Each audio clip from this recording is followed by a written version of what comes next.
Okay, wala nang paligoy-ligoy, diretso na tayo para sa mga nalilito kung paano papalitan yung GCash number nila para sa mga nalilito kung paano nila papalitan yung GCash number nila. Okay, so punta lang po kayo dito sa may support. Tapos click yung live chat. Tapos tapos diyan, piliin niyo po yung Filipinong agent. Okay? Wait lang po tayo, naglo-loading siya. Very very light. Kumusta naman yung mga trade natin diyan?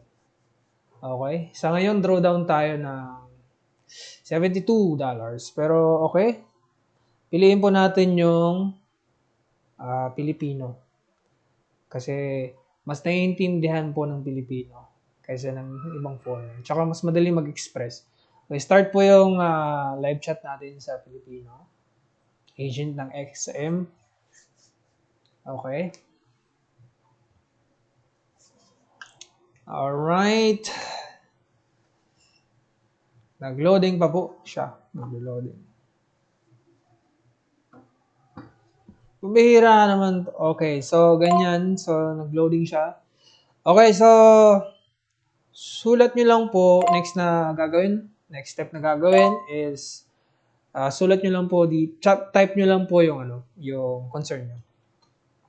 Need to change GCash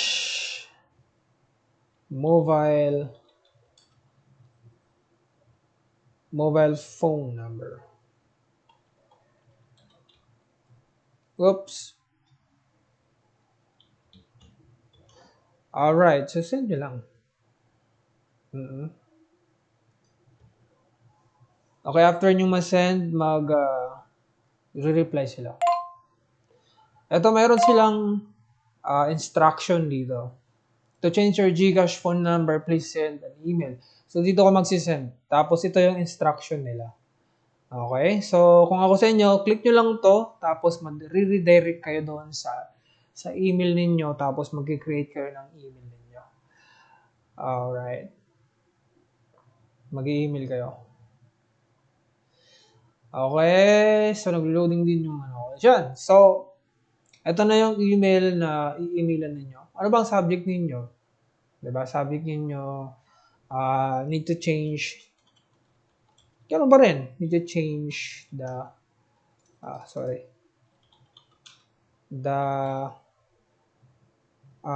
GCash. Diba? GCash mobile tama.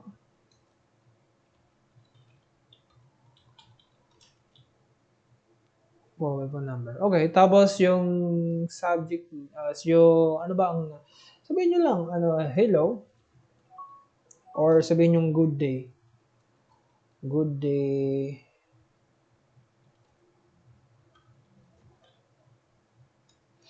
Requesting tayo. Requesting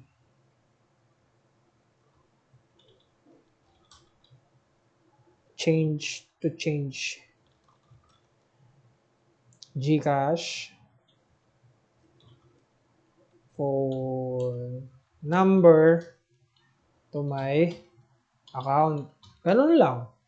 Tapos, thank you. Ganun. Tapos, isend din nyo. Pagkatapos ng isend dyan, ang mangyayari dyan, ito yung ang reply nila sa'yo. Ito yung magiging reply nila. Sabi niya, regarding to your concern to update your phone number, please email us. Again, mag-email agad. Pero may instruction na siya dito. Ito, reason, ang gagawin mo lang is, click mo ulit to. Tapos, ganun pa rin yung subject mo, ganun pa rin, need to change the GCash number. And then after that, i-copy mo lang to. Copy mo lang to. Tapos, mag-ano ka na lang fill up ka na lang dyan. So, ito yung ito yung old number mo, something. Tapos yung new phone number ng GCash mo. Alright? Hindi pala, sorry. Sorry Ito. Ito yung reason to change the phone number. Ano bang rason kung bakit ka, sabihin natin wrong GCash number. Alright, lagay mo lang dyan. Tapos yung old number mo, something, something, something. Tapos yung new phone number mo ng GCash. Take note lang po ha, kailangan magparehas yung phone number mo tsaka yung GCash number mo. So yung mismong account, yung mismong number, phone number na register mo sa XM is yung may GCash account kaparehas ng phone number mo. Alright? Gets ba? Tapos, yung pangalan mo, Juan de la Cruz. De la Cruz.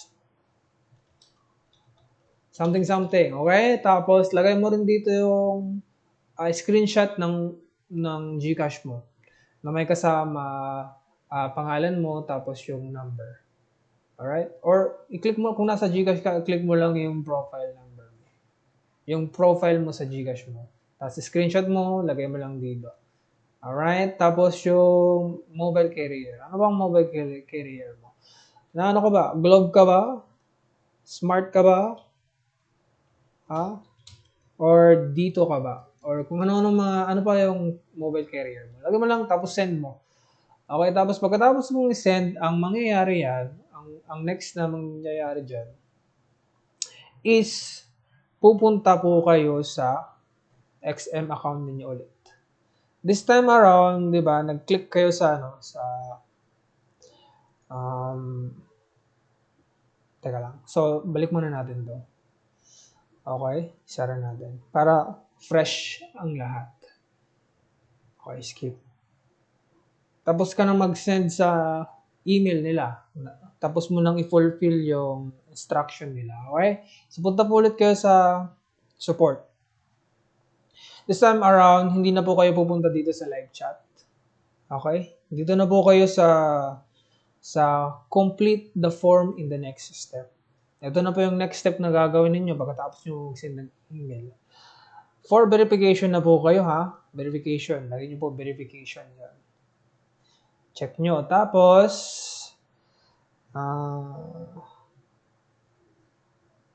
hindi dapat ganito.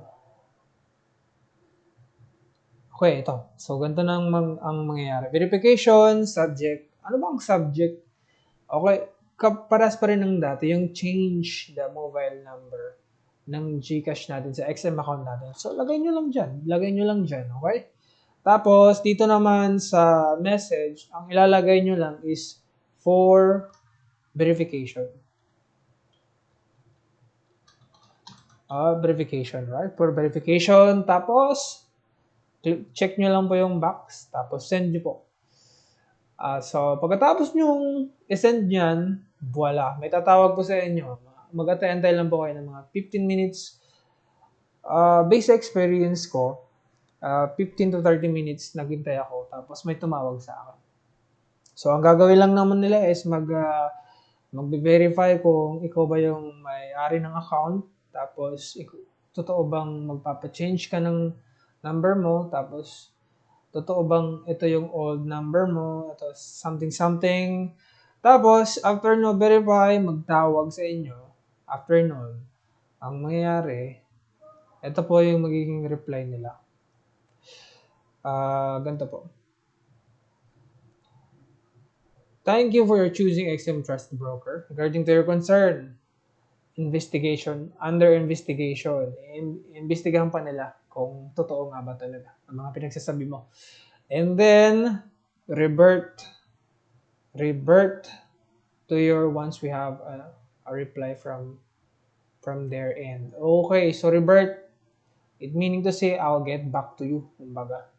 Kung approved na yung request. And that's it. Antay-antay lang po kayo kung anong magiging result. Maraming salamat sa inyong lahat. I hope may natutunan kayo. And then, God bless sa ating lahat.